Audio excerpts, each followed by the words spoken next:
These are the things I don't do in my programs anymore, and I think they're a waste of time. So 1.25 reps. So doing a quarter at the bottom, quarter at the top, whatever it is. Time under tension no way relates to hypertrophy. And hypertrophy being adding proteins to muscle fibers, okay? So you're having more contractile proteins. Instead, what this is actually probably a good middle delt exercise if you're just going to that part of the range. Essentially what's going to happen is the fatigue is going to be too great and the motor unit recruitment is not going to be as high from the fatigue. So unless you just want to hit a certain muscle fiber, so like say if you just want to go to your eyes, you could really hit those middle delts really well doing that.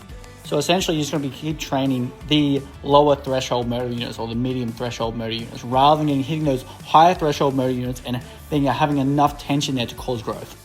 Heavy eccentrics, so I just don't think the juice is worth the squeeze. I think there's going to be a lot of fatigue from this.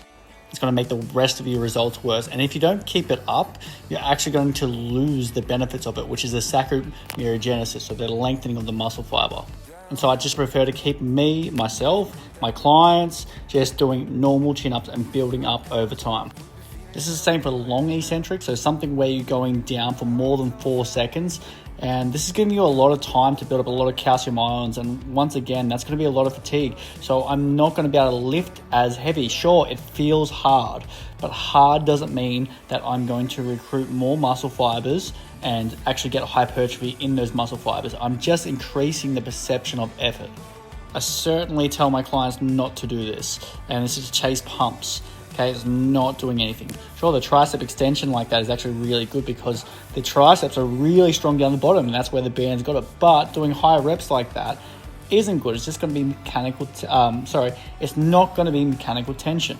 So it's going to be adding more calcium ions into the tricep, making it fuller for the time being because there's going to be a lot of inflammation, okay, but that inflammation isn't causing any more growth, okay, and that inflammation will go away. You haven't actually got any stronger. You don't actually have any lasting hypertrophy. So training smarter, you can get far better results, less injuries, less little niggles for sure, and just constant growth where you keep getting stronger and stronger and stronger, which means you're probably adding more muscle fibers or more contractile proteins.